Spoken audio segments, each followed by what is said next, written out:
नमस्कार प्रणाम। हम खेसारी लाल यादव और हमरा तरफ से जितना भी देवघर में आयल कंवरिया बाड़े सबके स्वागत बा, वेलकम बा। रवाई हमरा दुकान पर और उचित दाम पर सब सामान लेके चल जाई। ए चाची, ए काकी, ए भौजी, भाइयो, अरे हनावा, ए बाबा बाबा, हनावा हनावा, बोल बा बोल बा, ए बम, अरे हेने आवो व्यवस्था बा कांवर टांगे के हई बिना लहसुन के लिट्टी चोखा खा के जा। चाय गरम शंखा पोला ए बम हेने आवा हेने चला।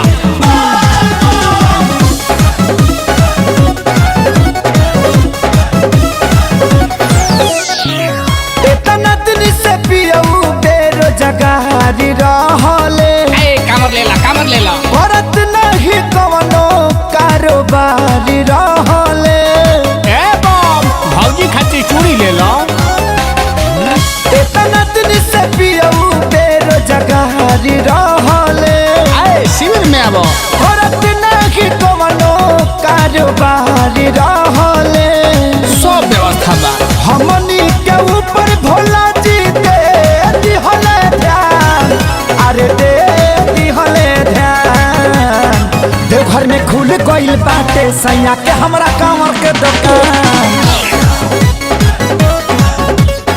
देवघर में खुल गइल बाटे राजा के हमरा चूड़ी के दुकान।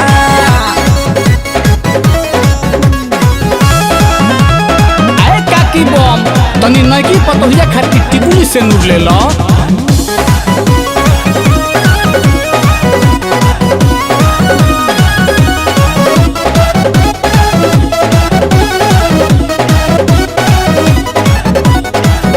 जे जान मांगे पियबा झट से न देता, बाबा धाम जाके बनल ठोकबी करेता।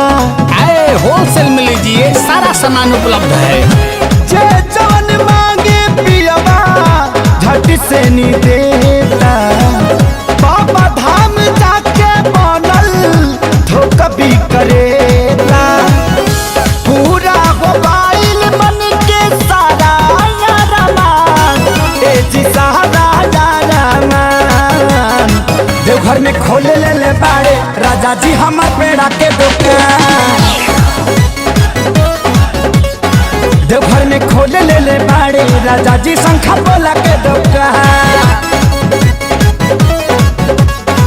हेलो एक लड़का खो गया है जिसका नाम नीलकमल है। अगर किसी भी बम को मिले तो शिविर में लाने का कष्ट करें।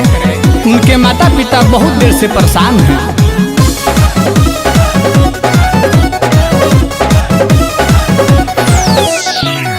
हो गइल सफल हमार भूखल सुमारी, बड़ी आदमी बन गइले सही आखे सारी। ए चूड़ा पैरा ले लो। हो गइल सफल हमार भूखल सुमारी, बड़ी आदमी बन गइले सही आखे सारी। यादो राज सोनू आशीष पर भइले में हरबान, अरे भइले में हरबान।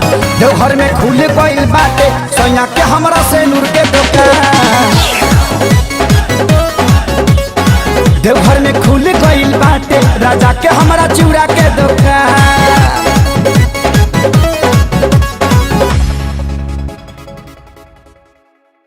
देवघर में खुल गइल बाटे सैया के हमरा कांवर के दुकान। देवघर में खुल गइल बाटे राजा के हमरा चूड़ी के दुकान।